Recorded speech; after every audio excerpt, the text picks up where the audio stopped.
அருட்பெரும் ஜோதி அருட்பெரும் ஜோதி தனிப்பெரும் கருணை அருட்பெரும் ஜோதி எல்லா உயிர்களும் இன்புற்று வாழ்க வள்ளல் மலரடி வாழ்க வாழ்க. அனைவருக்கும் வணக்கம். அடியேந்து புதிய பெரிய கள்ளக்குறிச்சியிலிருந்து இன்றைய சன்மார்க்க சிந்தனையில் வள்ளல் பெருமானருடைய ஒரு கட்டளை, ஒரு வாசகங்களை பற்றி நம்ம சிந்தனை செய்யறோம். என்ன அந்த கட்டளை, என்ன அந்த சிந்தனைன்னு சொல்லும்போது, இங்குள்ள ஒன்றையும் பொருளாக கொள்ளாதீர்கள் அப்படின்ற ஒரு தகவல் வள்ளல் பெருமானது உடனடி பகுதியில் வள்ளல் பெருமான் சொல்லியிருக்கார். வள்ளலார் இங்கே ஏன் இந்த வார்த்தையை சொல்லியிருப்பார், எந்த ஒரு நோக்கத்துமாக இருக்கும், என்ன அவருடைய உயர்ந்த ஒரு ஞானமாக இருக்கும் அப்படின்னு நம்ம சிந்தனை செய்யணும். இங்குள்ள ஒன்றையும் பொருளாக கொள்ளாது. எல்லாமே சன்மார்க்கத்துல விருப்பப்பட்டு சன்மார்க்கத்துல ஏதோ ஒரு வகையில் இம்ப்ரெஸ் ஆகி தான் நம்ம சன்மார்க்கத்துக்கு வந்திருக்கோம். சன்மார்க்க கருத்துக்களோ சன்மார்க்க மார்க்கங்களோ ஏதோ ஒன்று நமக்கு இம்ப்ரெஸ் ஆயிருக்கும். இங்க வந்த பிறகு இங்க காலப்போக்குல சன்மார்க்க என்ற பெயரில் போர்வையில் இங்குள்ள ஏதோ ஒரு விஷயத்துல நம்ம அழிந்திருப்போம், ஒரு பற்று இருந்திருக்கும். சன்மார்க்கத்தினுடைய நோக்கம், சன்மார்க்கத்தினுடைய பர்பஸ் என்ன அப்படின்னு நம்ம பார்க்கும்போது, ஒன்லி மரணமில்லா பெருவாழ்வு பெறுவதற்காக நாம் இங்கு சொல்லப்படுகின்ற செய்யப்படுகின்ற செயல்தான் சன்மார்க்கம். அப்ப இங்கு உள்ள ஏதாவது ஒரு விஷயத்துல நம்ம ஒரு பற்றுகளோ ஏதாவது ஒரு விஷயத்துல நம்ம ஒரு விஷயத்தில் அழிந்து இருந்தோம் அப்படின்னாக்க அது நமக்கு சன்மார்க்க பயணத்தை தடை பண்ணும். உதாரணத்துக்கு நம்ம சன்மார்க்கத்துக்காக நம்ம இங்க வர்றது நான் அப்புறம் இங்க கோயில் கட்டணும், நான் இங்க ஒரு பெரிய சபை கட்ட போறேன் அப்படி இந்த உலகத்துல ஏதாவது ஒரு ப்ராஜெக்ட், ஏதாவது ஒரு பெரிய திட்டங்கள்ல நம்ம அழிந்திருவோம். அதற்காக பொருளாதாரம் தேடுவது, யாருக்கு அந்த பொருளுக்காக யார்கிட்ட போய் பேசுவது, பொருள் கொடுப்பதற்கு ஏற்றவாறு நம்மை சன்மார்க்கத்தை விட்டு நழுவி வருவது, இது போன்ற செயல்கள் எல்லாம் நம்ம இங்க இருப்போம். ஸோ வள்ளல் பெருமான் சொல்லும் போது அதையும் சேர்த்துதான் சொல்றார். இங்குள்ள ஒன்றையும் என்பது நாம் இங்கே செய்யப்படுகின்ற எந்த திட்டத்தையும் சேர்த்துதான் வரும். நமக்கு இந்த உலகத்தில் எந்த திட்டமுமே இருக்கக்கூடாது. ஏதாவது ஒரு திட்டத்தை நாம் வகுக்கும் போது அது சன்மார்க்க சபை கட்டுறதா இருக்கட்டும், பெரிய பரப்புறேன் அதை பரப்புறேன் இதை செய்யறேன் அப்படி பண்ற இயல்பாக தான் வள்ளலார் கடைபிடிக்க சொல்றார். இதனால நம்ம குறை சொல்வதற்காக இல்லை, நாம் சன்மார்க்கத்தில் வந்த நோக்கம், சன்மார்க்கத்தில் வந்த நோக்கத்தை விட்டு நாம் இங்கு எப்படிலாம் நழுவி போகிறோம் அப்படி என்பதனுடைய நமக்கு நம் செல்ஃப் அனாலிசிஸ் தான், சுய பரிசோதனைக்கான ஒரு சிந்தனை தான் இது. நம்ம எப்படியுமே சன்மார்க்கத்துல நம்ம படிச்சு புரிஞ்சு யாரோ ஒரு பெரியவர்கள் சொற்பொழிவுகள் ஏதோ ஒரு கேட்டுதான் நம்ம சன்மார்க்கத்துக்கு வரோம். வந்த பிறகு இங்க நம்ம ஏதாவது ஒரு ப்ராஜெக்ட் வச்சுக்கணும். நான் ஒரு பெரிய தர்மசாலை அமைக்கணும், அது ஒரு 50 லட்சம் செலவுல அமைக்கணும், ஒரு 20 லட்சம் செலவு செய்யணும், நான் பெரிய நாண சபை கட்டுறேன், ஒரு 1 கோடி ரூபா வேணும். இப்ப நம்ம அந்த சபை கட்டுவதற்கோ அந்த தர்மசாலை அமைப்பதற்கோ ஒரு திட்ட பிளான் தீட்டும் போது அது ஒரு தொகையை வரும். ஒரு 50 லட்சமோ ஒரு 1 கோடியோ ஒரு 20 லட்சமோ 30 லட்சமோ. அந்த தொகையை நம்ம எப்படி சேகரிக்கிறோம் அப்படின்னா அதுக்கு ஒரு திட்டம் போடணும். நம்ம வரையறை செய்யணும், யாரை போய் மீட் பண்ணணும். செல்வந்தர்கள் தான் கண்டிப்பா மீட் பண்ணணும். பெரும்பாலும் இங்க செல்வம் உள்ளவர்களிடத்துல நாம பெற்றுக்கொண்டுதான் கட்ட முடியும். எங்களை போன்ற சாதாரண ஒரு சொற்பொழிவு பண்றவங்களையோ சாதாரண ஒரு சன்மார்க்க ஆராய்ச்சி பண்றவங்களையோ நாங்களாம் ஒரு பரதேசிகள் மாதிரி தான், அன்றாட பழப்பு தான் எங்களுக்கு பெருசா போகும். உலகத்துல ஒரு பெரிய நாங்க ஒரு செல்வத்தை வைத்திருப்பவர்களாக இருக்க முடியாது. எங்களோட நாடியும் வர்றதுக்கு வாய்ப்பு இல்லை. செல்வந்தர்கள் பார்க்கும்போது செல்வந்தர்கள் யாருனாக்க இந்த உலகத்தில் அதிகம் நாட்டம் செய்து கொண்டிருப்பவர்கள் இந்த உலகத்தில் செல்வர்களாக இருப்பார். ஏன்னா வள்ளலார் சொல்லும்போது பொருளால் இருள் வரும் என பயந்தேங்க. ஒரு இடத்துல பொருள் நம்ம சம்பாதிக்க முற்படும் போது, பொருளுக்காக நம்ம மெனக்கெடும் போது அந்த பொருள் கூட இருளும் வந்துவிடும். அந்த இருள் வந்தா என்ன அப்படின்னு பார்க்கும்போது அந்த இருள் நம்முடைய சன்மார்க்க அறிவை மறைக்கும். இப்ப சன்மார்க்க தெளிவு இருக்காது. பொருள் எங்கெங்கெல்லாம் வைக்கிறதோ அங்க இருளும் இருக்கும் அப்படின்றத நம்ம வள்ளலார் பிள்ளைப்பேரை விண்ணப்பத்துல பதிவு செய்தார். அப்ப நம்ம இருள் உள்ளவர்களிடம் நம்ம பொருளுக்காக போகும்போது அவர்கள் அவர் பக்கம் நம்ம இழுப்பதற்கு, அவருக்கேற்றவாறு நம்மளை பேசுவதற்கு, அவருக்கேற்றவாறு நம்ம நடப்பதற்கு தான் நம்மளை அவர் வலியுறுத்துவார்.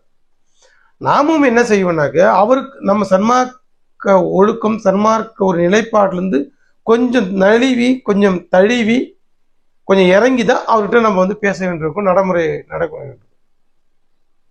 அப்போ சன்மார்க்கத்தை வந்து நமக்கு அந்த பிடிப்பு அந்த உறுதித்தன்மை வந்து நமக்கு வந்து அப்படியே இலகும். அப்போ இலகும் போது என்ன ஆகும்னாக்க நம்முடைய பயணங்கள் வந்து தடைப்படும். நம்ம சன்மார்க்கத்துக்கு வந்த ஒரே நோக்கம் விதைவையே ஒழிக்கணும், மரணமில்லாத பெருவாழ்வு வாழ்வதற்கு மட்டும்தான் சன்மார்க்கம் ஒவ்வொரு மனிதர்களுக்கும் தேவைப்பட்டது. வள்ளலாருடைய தோற்றம் வள்ளலாருடைய வருகையை கூட இந்த ஒரே ஒரு நோக்கத்துக்காக, வேற எந்த நோக்கத்துக்கும் இல்லை. சரிங்க, வள்ளலார் வந்து நமக்கு சொல்லியிருக்காரு எவ்வித தந்திரத்தினாலாவது மற்றவர்களை நம்மளாக்கி கொள்ளணும் அப்படின்னு சொல்றாரு. அதை நம்ம எப்படி அதை எடுத்துக்கிறது அப்படின்னாக்க, ஒரு மனிதனுக்கு புரியுற அளவுக்கு சொல்லிடணும், அவ்வளவுதான். விளக்கம் கொடுக்கணும். அவன் வரவே மாட்டான், அவன் கர்ம வினையில ரொம்ப பிடிப்பா இருக்கிறான், வரவே மாட்டான் அப்படின்னா அவனுக்கு பின்னாடியே நம்ம சுழண்டு கொண்டு இருப்பதில்லை அதோட அர்த்தம். அவனுக்கு எவ்வித தந்திரம் என்பது அவனுக்கு புரிகிற வகையில ஒரு உதாரணங்கள் எடுத்து சொல்லி, ஒரு சினிமா கதைகள் எடுத்து சொல்லி, இல்லை மற்ற பழைய கதைகள் புராணங்கள் ஏதாவது எடுத்து சொல்லி அவனுக்கு புரிய வைப்பதற்கானது தான் தந்திரமா தவிர, நம்முடைய வேலை வெட்டிலாம் விட்டுட்டு அவன் பின்னாடியே வாழ்க்கை ஃபுல்லா சுத்திட்டு அவனை எப்படியாவது சன்மார்க்கம் மாற்றணும் என்பது நம்முடைய நோக்கமே இல்லை.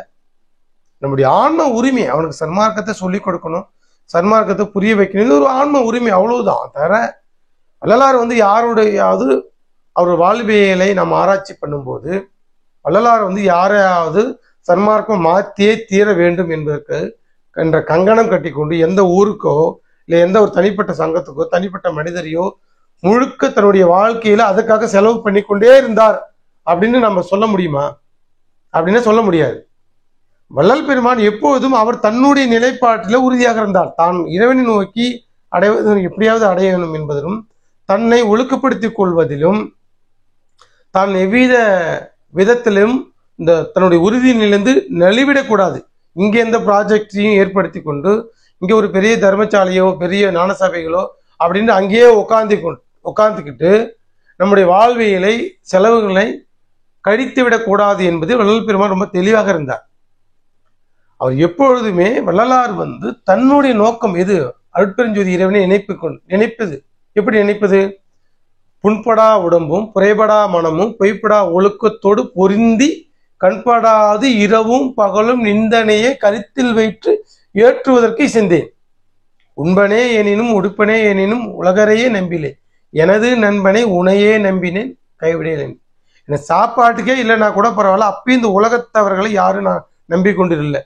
உண்பனே என்பனே உடுப்பனே நம்பின், நல்ல உடை உடுத்தி கொண்டிருந்தாலும் இல்லை உடையே இல்லைவென்றாலும் நான் இந்த உலகரை யாரையும் நம்பிக்கொண்டில்லை. முழுக்க முழுக்க வள்ளல் பெருமான் அருட்பெருஞ்சோதி ஆண்டவரை மட்டும்தான் நம்பிக்கொண்டிருந்தார். இப்ப இதுக்கும் நமக்கு வாழ்விற்கு என்ன வித்தியாசம், என்ன நடக்க போகுதுனாக்க, நாம முழுக்க முழுக்க வள்ளல் பெருமான் அருட்பெருஞ்சோதி ஆண்டவரை மட்டுமே நம்பிக்கொண்டிருக்கணும். உலகத்துல இங்கு உள்ள எவரையும் யாரையும் எதையும் வேலையை செய்து கொண்டு நம் சன்மார்க்க ஒழுக்கத்தை விட்டு நழுவி வந்து விடக்கூடாது. அதைதான் நம்ம வந்து இங்க வலியுறுத்துறோம். எக்காரணத்தை கொண்டோ யாருக்காகவும் சன்மார்க்கத்தை விட்டு நம்ம இங்க நலிவிடவே கூடாது. முதல்ல யாரையும் நம்பி கொண்டு இருக்கக்கூடாது.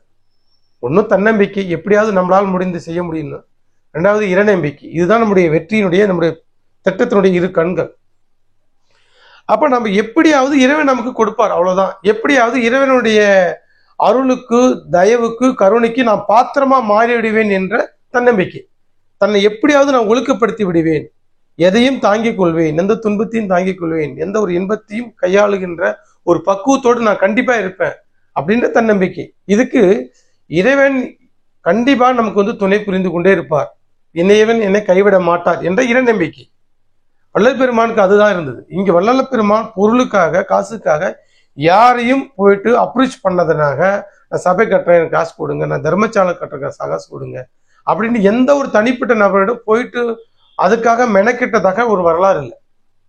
வள்ளல் பெருமான் தன்னுடைய நெருங்கிய நண்பர்களுக்கு ஒரு கடிதம் எழுதினார், ஒரு 2 வேட்டிக்கு காசு கொடுங்க, 2 வேட்டி எனக்கு கொடுத்து அனுப்புங்கன்னு. அவர் தனிப்பட்ட நபர்கள் தெரிஞ்ச நபர்களுக்கு தான் தவிர மற்ற எந்த ஒரு செல்வந்தர்களையும் போய் தான் வந்து ஒரு நன்கொடை கேட்டோ ஒரு அன்பளிப்பு கேட்டோ ஒரு அந்த பிளான் வச்சுக்கிட்டோ இந்த பிளான் வச்சுக்கிறேன் அந்த பிளான் வச்சுக்கிறேன் அப்படின்னு ப்ராஜெக்டை வந்து வள்ளல் பெருமான் வந்து தனிநபரை அணுகி போனதாக வரலாறு நம்ம பார்க்க முடியல.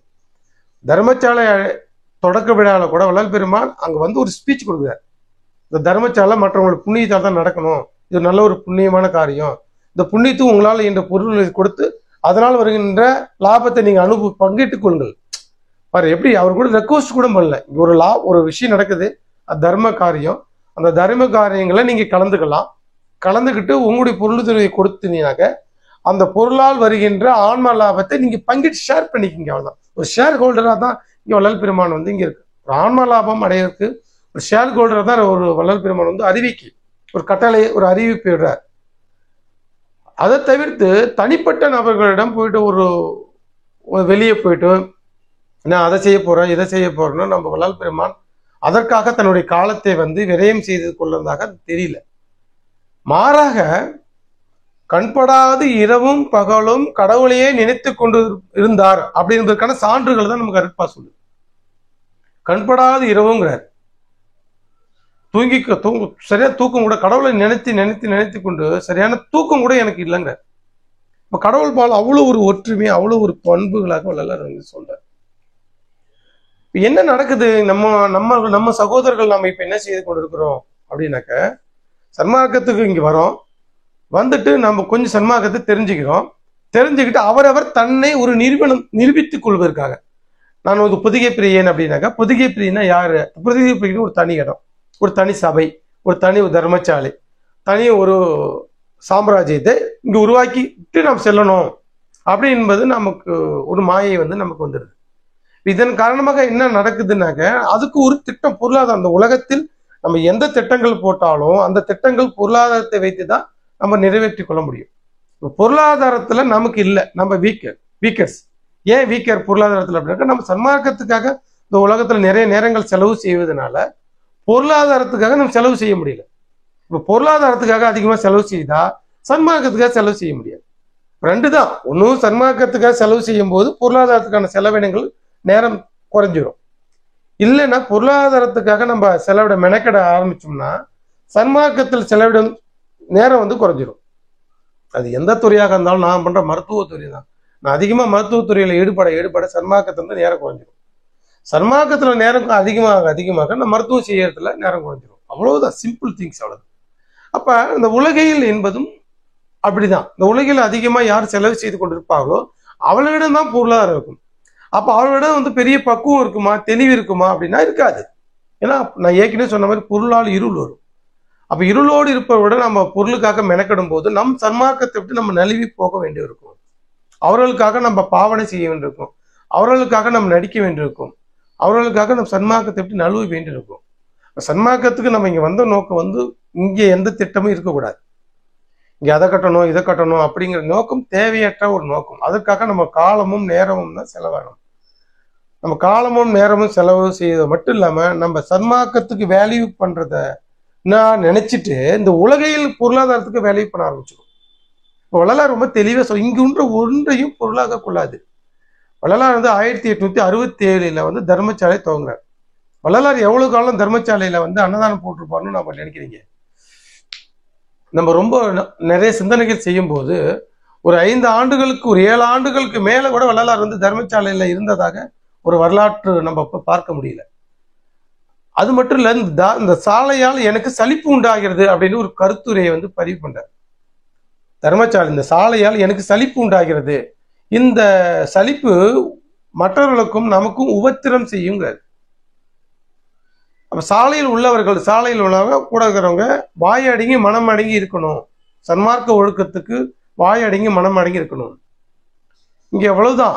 நம்ம சன்மார்க்கத்தை சபையோ தர்மசாலையோ நம்ம தனிப்பட்ட முறையில வந்து நடத்த முடியாது. யாரோ சன்மார்க்க அன்பர்களோட நம்ம சேர்ந்துதான் நடக்கணும். அப்ப அவங்களால நமக்கு வந்து ஒரு சலிப்பு உண்டாகும். அந்த சலிப்பு 2 பக்கமும் உபத்திரம், நமக்கும் உபத்திரமான அவங்களுக்கும் உபத்திரமான. அப்ப இங்க இருக்கின்ற திட்டங்கள்ல நாம கவனம் செலுத்துவதை குறைத்து கொள்ள வேண்டும். சரி, நம்முடைய திட்டம் என்னவாக இருக்கணும்னா, எப்படியாவது மரணமில்லா பெரு வாழ்வு ஆகணும். அதுக்கு நம்ம என்ன செய்யணும்? எல்லா உயிரிடத்திலும் கருணையாகணும், கடவுளை அதிகமா நினைத்து கொண்டிருப்பது, இடந்தனித்திருத்தல், இச்சையின்றி நுகர்தல், ஜபதப செய்தல், தெய்வம் பரவல், பிற உயிருக்கு இரங்கல். இது போன்ற நீங்க குடும்பத்திலேயோ இல்ல தனிப்பட்ட நபராகவோ சாதுக்களாகவோ எதுவாக இருந்தாலும் நீங்க உங்களுக்குள்ள இடம் தனித்து இருந்து கொண்டு கடவுளை சதா கடவுள் சிந்தனையோடு இருக்கும். ஏதோ ஒரு வயிற்று பொழுது ஒரு வேலைகள் செய்து கொண்டு சதா கடவுள் சிந்தனையில் நம்ம இருப்பதை புரிஞ்சுக்கணும். நம்ம நம்பி வருபவர்களை இல்லை சோசியல் மீடியாவில் இந்த மாதிரி ஏதாவது நமக்கு அறிந்தது புரிந்தது சன்மார்க்க ஆதாரத்தோடு நம்ம ஒரு கருத்தை வெளியிட்டிருக்கணும், கருத்தை சொல்லி கொண்டு இருக்கணும். அவ்வளவுதான். இங்க போயிட்டு நான் ஒருவரையோ ஒரு தனிப்பட்ட நபரையோ ஒரு தனிப்பட்ட ஊரையோ நான் இங்கே திருத்தி தான் ஆகவேன், திருத்தியே தீருவேன் அப்படின்ட்டு இந்த உலகத்தில் எந்த ஒரு கங்கணங்கள் கட்டி கொண்டு இருப்பதை அவசியமற்றது. ஏன்னா இந்த உலகத்தில் ஏதாவது நம்ம ஒரு திட்டங்கள் செய்து வைத்து கொண்டால் கடவுளை அடையணும் என்ற திட்டம் நமக்கு பாழா போய்விடுகிறது. சன்மார்க்கத்தை முன் இருந்தவர்கள் சார்ந்தவர்கள் எல்லாமே அப்படிதான். எவ்வளவு அடிகளாக இருந்தாலும் சாமியார்களாக இருந்தாலும் பெரிய பெரிய ஞானியர்கள் கூட உலகத்தில் ஏதாவது ஒரு திட்டங்களை வைத்துக் கொண்டிருக்கும் போது திட்டத்துக்காக தன்னுடைய நேரங்களையும் காலங்களையும் செலவு செய்து கொண்டிருக்கும் போது கடவுளை அடையணும் என்ற திட்டம் பயணங்கள் குறைந்து பயணத்தோட வேகம் குறைந்து விடுகிறது. ஆனால் நம்மவர்கள் இந்த உலகத்தில் ஏதாவது திட்டங்களை வைத்துக் கொண்டு அதை வேலையை செய்து கொண்டு இருப்பதை நாம் தவிர்த்துக் கொள்ள வேண்டும். ஒரு பார்வை இப்படி. இரண்டாவது பார்வை, நம்ம ஒரு குடும்பத்திலேயோ இல்லை சமுதாயத்திலேயோ ஏதோ ஒன்று இருக்குது, அந்த விஷயங்களுக்காக நான் இங்கே ஒரு பெரிய வீடு கட்டுவேன், ஒரு பெரிய கார் வாங்குவேன், ஒரு பெரிய நிலையை அமைச்சுக்குவேன், இல்லை நானே ஒரு பெரிய மருத்துவமனை செய்வேன், இப்படி என்று இந்த உலகத்தில் ஏதாவது ஒரு திட்டங்கள் வைத்துக்கொண்டு அதை நம்ம மதிப்பிட்டு கொண்டு அதுக்காக வாழ்ந்து கொண்டு இருக்கக்கூடாது. இங்கு உள்ள ஒன்றையும் நாட் ஈவன் சிங்கிள் ஒரு சின்ன விஷயத்தை கூட இங்கே வேல்யூ செய்தால் அது நம்மளை மயக்கும். உதாரணத்துக்கு இந்த உலகத்துல நான் இந்த சட்டை நல்லா இருக்குது அப்படின்னு நினைச்சா இந்த சட்டைக்கு கூட என்னை மயக்குகின்ற ஒரு திறன் உள்ளது. நம்ம இங்க எதை மதிக்கின்றோமோ அது நம்மளை இங்க மயக்கும். திருக்குறள் திருவள்ளுவர் ரொம்ப அழகா சொல்லுவார், பற்றுக பற்றட்டான் பற்றினை பற்றுக பற்றுக அப்பற்றை பற்றுவிடற்கு. அதாவது பற்றே இல்லாமல் இருக்கின்ற இறைவனை பற்றினால் இந்த உலகத்தில் இருக்கின்ற பற்றுகள் எல்லாம் போயிடும். அவ்வளவுதான். இப்ப இந்த உலகத்தில் ஏதாவது ஒரு பற்றுகள் வைத்திருந்தால் பற்றே இல்லாமல் இருக்கின்ற இறைவன் பால் நமக்கு பற்று வராது. ரெண்டு விஷயம் தான். உடனே நீங்க அப்படி போகணும், உள்ள இப்படி வரும். இங்கே ஏதாவது ஒரு திட்டங்கள் அதை செய்யணும் இதை செய்யணும் அப்படி பண்ணணும் இப்படி பண்ணணும், இங்கே ஏதாவது நீங்க ஒரு திட்டங்கள் வகுத்து கொண்டிருந்தா அந்த திட்டத்திற்காக நம்முடைய சன்மார்க்கத்துக்கு செலவு செய்கின்ற நேரமானது குறைந்துவிடும். அதற்காக சன்மார்க்கத்தை கடவுளை அடையணும் என்ற ஒரு திட்டம் நமக்கு பாழா போயிடும். அப்ப வள்ளலார் கடவுள் என்ன பண்றாருன்னா ஒவ்வொரு காலமும் நம்முடைய கரணங்களை மனம் புத்தி சித்தமாக கரணத்தை ஸ்கேன் செய்து கொண்டுதான் இருக்கிறார். நம்முடைய பேச்சு, நம்முடைய செயல், நினைப்பு, நம்ம வெளியில யாருக்காகவும் நடிக்க வேண்டிய அவசியமே கிடையாது. ஏனென்றால் நாம் நினைப்பது, பார்ப்பது, சிந்தனை செய்வது எல்லாம் கடவுள் நமக்குள்ள இருந்து கொண்டு உள் ஒளியாக இருந்து கொண்டு கவனித்துக் கொண்டிருக்கின்றார். உள்ளத்தில் ஒருவனை உள்ளொரும் ஜோதியை உள்ளத்தை விட்டு ஒரடி நீங்கா ஒருவனை உள்ளமும் தானும் உடனிருக்கையில் உள்ளம் அவனை உருவறியாதி அப்படின்னு திருமந்திரம் சொல்லுது. இறைவன் எங்கே இருக்கின்றார்னா உள்ளத்துள் ஒருவனாக இருக்கின்றார், உள்ளத்துள் ஜோதியாக இருக்கின்றார், உள்ளத்தை விட்டு ஒரடி நீங்கா ஒருவனாக இருக்கின்றார். அந்த உள்ளமும் தானும் உடனிருக்கையில் உள்ளம் ஆனால் அவனை உருவறியதில்லை. ஏனென்றால் மாயை மறைப்பு. அப்ப அந்த இறை என்ற அந்த மாபெரும் ஆற்றல் நம் உள்ளத்துக்குள் இருந்து கொண்டு இருக்கிறது. அதனால் வெளியில நான் அவங்களுக்காக பண்றேன் இவங்களுக்காக செய்யறேன் அப்படின்னு எந்த ஒரு நடிப்பும் தேவையில்லை. அப்ப நாம் என்ன பண்ணோம், கடவுளுக்காக பிளான் போடணும். எப்படின்னா பிளான் போடணும், எப்படியாவது கடவுளை அருளை அடையணும். இன்றைய பொழுது எப்படிக்காக அருளை பெறுவதற்கு எப்படி பிளான் நான் செலவு செய்ய போறேன், எப்படி பிளான் நான் பிளான் பண்ண போறேன், எப்படி எந்த அருட்பா படிக்க போறேன், எப்படி சிந்தனை பண்ண போறேன், அப்படி என்பதுதான் திட்டம் இருக்கணும். அப்ப கடவுளை அடையணும் என்ற திட்டம் மட்டும்தான் நமக்கு இருக்கும். இங்கே ஏதாவது ஒரு திட்டம் வைத்திருந்தா இந்த திட்டம் அந்த திட்டத்தை பாழாக்கி விடும். சரி, அப்ப இங்க எந்த சிந்தனை எந்த குறிக்கோள் இருக்கக்கூடாதா? இருக்கணும். எப்படி? டெம்பரவரியா பற்றற்ற ஒரு குறிக்கோள் இருக்கணும். நம்ம எந்த குறிக்கோளிலும் எந்த ஒரு சிந்தனையிலுமே எந்த ஒரு பிளான்லையும் பெருசா பற்றுகள் வச்சுக்கணும். ஏனென்றால் இந்த உலகத்துல எல்லாமே இப்படி அப்படி பாசிட்டிவ் அண்ட் நெகட்டிவ் நடக்க வாய்ப்பு இருக்குது. இப்ப இந்த உலகத்துல பெரிய ஒரு எதிர்பார்ப்போடு நம்ம ஒரு திட்டங்கள் செய்யும் போது அந்த திட்டங்கள் இழப்பை சந்திச்சால் இல்ல நஷ்டத்தை சந்திச்சால் அது நம்மளுடைய சன்மார்க்க பயணத்தை சேர்த்து பாழாக்கிடும். உதாரணத்துக்கு நான் ஒரு பெரிய கோடீஸ்வரன் ஆகணும்னு ஒரு பெரிய திட்டம் வச்சுக்கிறேன், ஒரு பிளான் பண்றேன், ஒரு பெரிய இன்வெஸ்ட்மெண்ட் பண்றேன். இந்த இன்வெஸ்ட்மெண்ட் ஃபெயிலியர் ஆயிட்டா நான் பெரிய மனம் உடைஞ்சு போயிடுவேன். ஏன்னா முழுக்க எங்க சிந்தனை இல்லை. அப்ப மனம் உடைஞ்சுனா என்ன ஆகுனா சன்மார்க்கத்துல நம்ம பயணிக்க முடியாது. ஏன்னா மனம் தான் இங்க கடவுளை நினைப்பதற்கு முக்கிய ஆதாரமா இருக்குது. மனம் என்பது ஒரு மாயையாக இருந்தாலும் அந்த மனசால தான் கடவுள் நினைக்கிறோம். நினைந்து உணர்ந்து இது எப்படின்னாக்கா மனசுல தான் நடக்குது. இப்போ மனசு இந்த உலகையில ஏதாவது ஒரு ஃபெயிலியர், ஒரு ஸ்ட்ரெஸ்லயோ, ஒரு கவலையிலோ, ஒரு டிப்ரெஷன்ல இருந்துச்சுன்னா கடவுளை நோக்கி நம்ம போக முடியாது. இந்த உலகத்துல இன்பமும் துன்பமும் மாறி மாறி நடந்துகிட்டே இருக்கும். நம்முடைய கர்ம வினைகள் படி நம்ம சன்மார்க்கிகளாக இருந்தாலும் நம்முடைய கர்ம வினைகள் படி இந்த உலகத்துல இன்பமும் துன்பமும் மாறி மாறி மாறி நடந்துகிட்டே இருக்கும். இதை நம்ம மாற்றவே முடியாது. அப்ப எந்த இன்பத்திலையும் போயிட்டு ஓஹா ஓன்னு அழிஞ்சிடக்கூடாது, துன்பத்திலையும் போயிட்டு ஐயோ அப்பா ஆச்சே போச்சே அப்படின்னு விழுந்துடக்கூடாது. பற்று இல்லாம இங்கே அப்ப எதையும் வேல்யூ பண்ணாம இருந்தாதான், இங்க உள்ள ஒன்றையும் பொருளாக நம்ம வைக்காம இருந்தா கொள்ளாம இருந்தாதான் நம்ம இந்த மாதிரி ஒரு மனப்பக்குவத்துக்கு வர முடியும். இங்க ஏதாவது ஒரு விஷயங்கள்ல ஏதாவது விஷயத்துல பற்றுகளோ இல்ல தோல்விகளோ நம்மளை வந்து தாக்குகின்ற, ஏன்னாக்க அதுல ரொம்ப நம்ம அழிந்து இருப்பதனாலதான் தாக்குது. உதாரணத்துக்கு நம்ம குடும்பத்திலே ஒரு பெரிய இழப்பு, அந்த இழப்பை நம்ம எப்படி தாங்கிக்கணும்? தாங்கிக்க முடியாது. ஏன்னா குடும்பத்துல ரொம்ப பற்று வச்சிருப்போம். இப்ப இங்கே உள்ள ஒரு பொருள், எந்த பொருளுமே டெம்பரவரியாக தான் படைக்கப்பட்டிருக்குது. எந்த பொருளும் நமக்கு கடைசி வரைக்கும் கிடைக்கும், கடைசி வரைக்கும் வரும் அப்படின்னு எந்த ஒரு உத்தரவாதமும் இல்லை. நம்முடைய வாழ்க்கை எந்த உத்தரவாதம் இல்லாத ஒரு வாழ்க்கையை தான் இங்க கடவுள் நமக்கு கொடுத்துருக்காரு.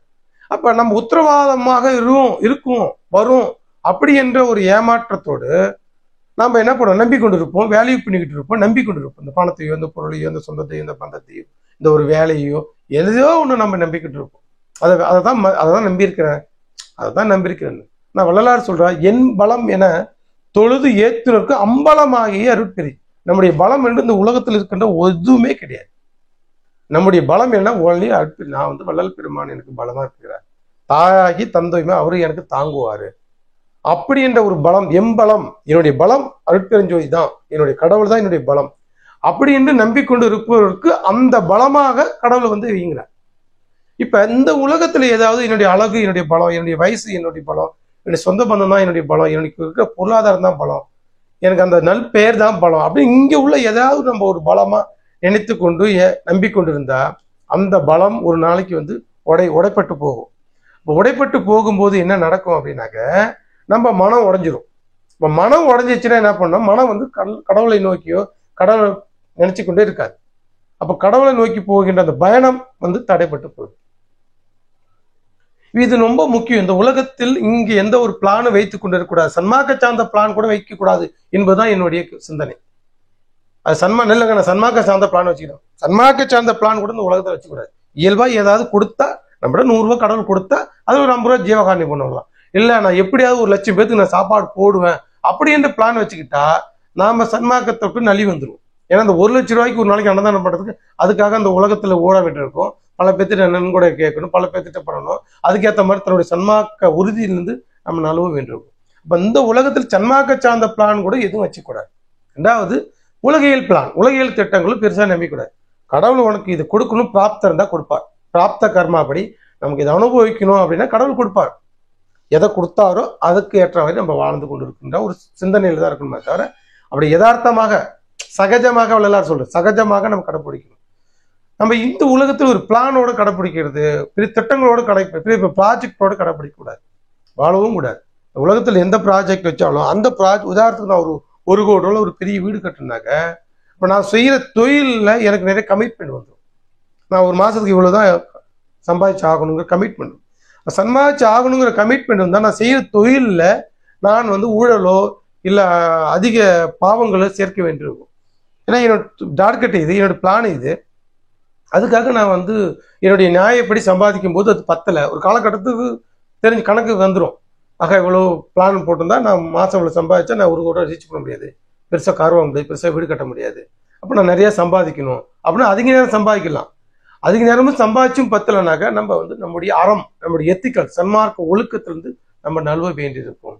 சன்மார்க்க ஒழுக்கத்திலிருந்து நம்ம போற பயணங்கள் வந்து தடைப்பட்டு விரைவாக நமக்கு மரணத்தை நேரிட வேண்டும். அப்ப எந்த உலகத்தில் பிளான் போட்டவர்கள் தான் சன்மார்க்கத்தை விட்டு நழுவி போறவர்கள். சன்மார்க்க பிளானா இருந்தாலும் சரி, உலகியல் பிளானாக இருந்தாலும் சரி, கடவுள் எதை கொடுக்குறாரோ நான் உன்னதான் நம்பியிருக்கிறேன், நீ எதை கொடுக்குறியோ துறை இது, மொழி இது, துணிவது, நீ செய்யும் முறை இது என மொழிந்தமை செய்யுமே. நமக்கு எதை செய்யணுங்கிறது கடவுள் நமக்கு உணர்த்துவார். ஏதாவது ஒன்று கொடுத்தாருன்னா கடவுள் ஏதோ 100 ரூபாய் 1000 ரூபாய் கொடுத்தாரு, ஓகே நமக்கு ஒரு 500 ரூபாய் வச்சு ஒரு 500 ரூபாய் ஜீவகாரணி கடவுள் கொடுத்தாரு, பண்ண அவ்வளவுதான். நாளைக்கு நான் பண்ணியே தீர்வேன் அப்படின்ற உறுதி இருந்துச்சுன்னா அதுக்காக ஓட வேண்டியிருக்கும். நாளைக்கு கொடுத்தா நாம செய்வேன், கடவுளை எனக்கு கொடு அப்படின்னு கேட்கறது நம்மளுடைய உரிமை. கடவுளை எனக்கு கொடுத்தா நான் இதை செய்யறேன், கடவுள் தெரியும், கடவுள் இதை கொடுத்தா அவன் இதை தான் செய்வான், இதை கொடுத்தா அவர் இதை செய்வான், கடவுள் கொடுப்பார். அப்ப கடவுளையே நம்ம நம்பிக்கொண்டிருப்பது இங்க அவசியம். உலகிலேயே சன்மார்க்கத்தவர்களையோ உலகத்தார்களையோ யாரையும் எப்படியும் நம்ம நம்பிக்கொண்டிருக்க வேண்டிய அவசியம் இல்லை. இங்க நம்பிக்கொண்டிருந்தால் கடவுள்பால் இருக்கின்ற நம்பிக்கை நமக்கு. அப்ப நம்ம கடவுள்பால் நம்பிக்கையும் கடவுள்பால் தான் நம்ம வேல்யூ பண்ணும். கடவுளைத்தான் இங்க நம்ம வந்து வேல்யூ பண்ணுமே தவிர வேற இங்கு உள்ள வேற எந்த விஷயம் சொந்த பந்தம் எதையுமே இங்கு உள்ள ஒன்றையும் பொருளாக கொள்ளக்கூடாது.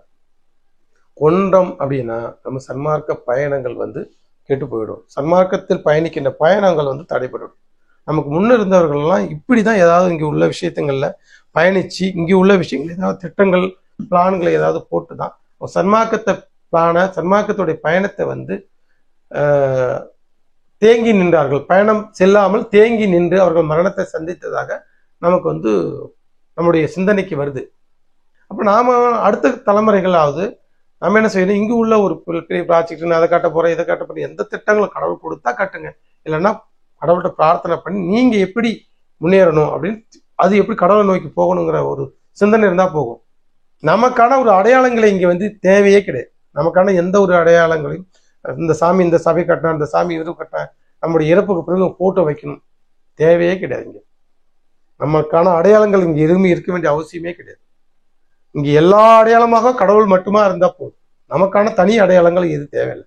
இங்கே உன் பெயரும் என் பெயரும் அவர் பெயரும் எல்லா பெயரும் யார் பேரு? அருட்பெருஞ்சோதி ஆண்டவருடைய பேர் தான். நமக்கான இங்க ஒரு பெயர் எதுவுமே கிடையாது. புதிய பிரியன் என்பது கூட அருட்பெருஞ்சோதி இறைவனுடைய பெயர் தான் தவிர எனக்குன்னு தனிப்பட்ட ஒரு பெயரும் எதுவுமே இல்லை.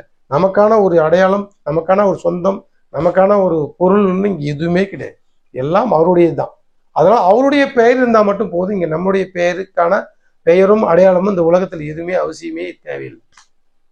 ஸோ கடவுளை அடைவதற்கு நாம் இந்த உலகத்தில் எதையும் பொருளாக நினைக்க கூடாது. எதற்காகவும் ஒரு திட்டங்கள் இருக்கக்கூடாது.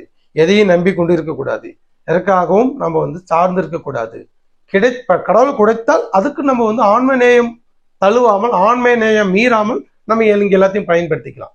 கடவுள் நமக்கு கொடுக்கும்போது அதை வந்து ஆன்ம நேயம், ஆன்ம உரிமை, சன்மார்க்க ஒழுக்கம் தவறாமல் அதை நம்ம வந்து பயன்படுத்திக்கலாம். தவிர அது இந்த உலகத்தில் சன்மார்க்கத்தை நழுவி நம்ம எதையும் அடைவதற்காகவோ எதையும் பெறுவதற்காகவோ எந்த ஒரு பொருளை மதிப்பதற்கான ஒரு சிந்தனை ஒழுக்கம் நமக்கு இந்த உலகத்தில் அவசியமற்றது.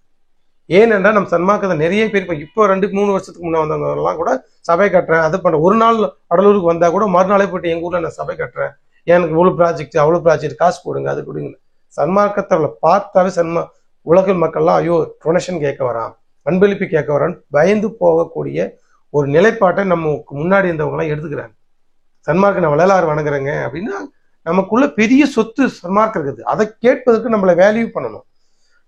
ஐயோ இவன்ட்ட வந்து சன்மார்க்கையா வள்ளலா கும்பிட ஏதாவது சபை கட்டுறதுக்கு வருவோம், இல்லை சாப்பாடு போடுறதுக்கு நம்மகிட்ட நன்கொடை கேட்பான், டொனேஷன் கேட்பான்னு நம்மளை பார்த்து ஒதுங்கி போற அளவுக்கு பயந்து போற அளவுக்கு நம்ம ஒரு நிலையை உருவாக்கிடக்கூடாது. இவர்கிட்ட போற நம்மகிட்ட எதையுமே எதிர்பார்க்க மாட்டாரு, ஆனா இவருக்கு சன்மார்க்கத்தை நம்ம சொல்லிக் கொடுப்பாரு, சன்மார்க்கத்தை போதிப்பாரு அப்படின்னு நம்மளை வேல்யூ பண்ணணும். இந்த உலகத்துல யாருக்கிட்டையும் எவன்கிட்டையும் நம்ம எதையுமே எதிர்பார்க்க கூடாது.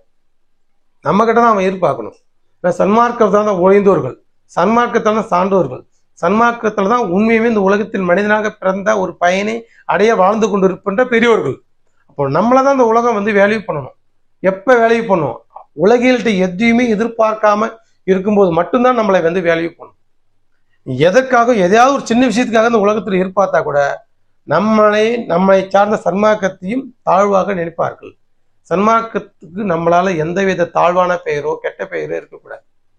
அப்படி என்றால் நம்ம உலகத்திட்ட எதையுமே கேட்கவும் கூடாது, யார்கிட்டையும் எதையுமே எதிர்பார்க்கவும் கூடாது, யாருக்கிட்டையும் போய் எதையும் நம்ம வந்து கையேந்தி நிற்கவே கூடாது. கடவுளிடம் மட்டும் நாம் கையேந்தி இருக்கணும். நாம் செய்கின்ற ஒழுக்கத்தை பார்த்து கடவுள் உண்மையுமே நாம் ஒழுக்கமா நம்ம செய்கிற செயல்கள் அது ப்ராஜெக்ட் எந்த ப்ராஜெக்ட் சபையோ தர்மச்சாலையோ உண்மை நம்ம ஏற்படுத்தி தான் நம்ம வழியை ஏற்படுத்தி தரணும் அப்படின்னு கடவுள் விரும்பினால், நம்ம ஒழுக்கத்தை அவர் மெச்சிக்கொண்டால், நம்ம ஒழுக்கத்தை அவர் வேல்யூ பண்ணால் நமக்கு தாராளமா கொடுப்பார். யாருக்கிட்டையும் போய் கேட்கணும். ஒரு இருந்த இடத்துல உட்கார்ந்தப்போ பொருள் தானா நம்மளை தேடி வரும். பொருள் பின்னால் நாம போயிடக்கூடாது. வள்ளலாரிடம் கொடுத்த பொருள்லாம் போய் கிணத்துல போட்டார். நாம போய் உலகத்திட்ட பொருள் கொடுங்கன்னு கேட்கறது எவ்வளவு ஒரு அவலமானது. வள்ளலாரிடம் கொடுத்தா தான் படைத்த பணத்தில் எல்லாம் கிணற்றிலே வீசினேன் குளத்திலே வீசினேங்கிறார். நாம இன்னைக்கு அதை கட்டுறோம் இதை கட்டணும் ஒவ்வொருத்தர் பின்னாடி நோட்டீஸ் அடிச்சுக்கிட்டு ஃபேஸ்புக்லேயும் வாட்ஸ்அப்லையும் யூடியூப்ல நான் அதை கட்ட போறேங்க, எனக்கு காசு கொடுங்க, இதை கட்ட போடுங்க, காசு கொடுங்க, நான் அந்த இவ்வளவு ப்ராஜெக்ட் ஆகுது, இந்த ப்ராஜெக்ட் ஆகுது, நம்ம போய் உலகத்தார்கிட்ட போயிட்டு கையேந்தி இருக்கிறோம். இது எவ்வளவு ஒரு கேவலமானது, எவ்வளவு அவலமானது. சன்மார்க்க புரிதல் இருந்தால் நமக்கு இந்த சிந்தனை வராது. கடவுளிடம் கையேந்துங்கள், கடவுளிடம் கண்ணீர் விட்டு செல்லுங்கள். கடவுளை விட இந்த உலகத்தில் பெரிய டொனேஷன் யாருக்கு தர முடியும்? கடவுள் விரும்பினா நமக்கு கொடுப்பார், அவ்வளவுதான். அதனால வந்து இப்போ வந்தவங்க சன்மார்க்கைகள்லாம் அதை கட்டுறேன் இதை கட்டுறேன் அப்படின்ட்டு போவது வந்து ரொம்ப ஒரு அவசியமற்றதாக இருக்கிறது. சிந்தனை செய்யுங்க. நம்ம வந்து கடவுள் அருளை பெறதுக்கு முயற்சி பண்ணுங்க. இந்த உலகத்துல எந்த ப்ராஜெக்டும் வச்சுக்காதீங்க. எப்படி அருள் பெறுது? நம்மகிட்ட 100 ரூபா சம்பாதிக்கிறோம், அதெல்லாம் 50 ரூபா ஜீவகாண்டியம் மட்டும் மீதி நேரம் கடவுள் நினைச்சிருங்க, அவ்வளவுதான், முடிஞ்சு போச்சு. 50,000 பேத்துக்கு போடுவேன், 50 லட்சம் பேத்துக்கு தான் பதை பண்ண போறேன், இதை பண்ண போறேன்னு உலகில திட்டங்களை வகுத்து கொண்டு கடவுளை அடையும் திட்டத்திலிருந்து விலகி சென்று விட வேண்டும் தான் என்னுடைய ஆன்மநேய உரிமையோடு உங்களோட இந்த விஷயத்தை நான் வந்து பதிவு செய்கிறேன். ஸோ கடவுளை அடைகின்ற திட்டத்தில் நம்ம பயணிப்போம். இந்த உலகத்தில் எந்த திட்டத்திலும் பயணிக்க வேண்டாம். கடவுளை வேலையை போடுவோம். இந்த உலகத்தில் எதையும் நம்ம வேலை செய்து நம்முடைய பிறப்பை வந்து வீண் செய்து கொள்ள வேண்டாம் என்றுதான் அடியனுடைய ஒரு வேண்டுகோளாக இருக்கிறது. ஸோ மீண்டும் ஒரு நல்ல சிந்தனையில் மீண்டும் மீண்டும் நம்ம வந்து சிந்தனை செய்வோம். நன்றி. அருட்பெருஞ்சோதி, அருட்பெருஞ்சோதி, தனிப்பெரும் கருணையை அருட்பெருஞ்சோதி. எல்லா உயிர்களும் இன்புற்று வாழ்க, வள்ளல் மலரடி வாழ்க வாழ்க. நன்றி, வணக்கம்.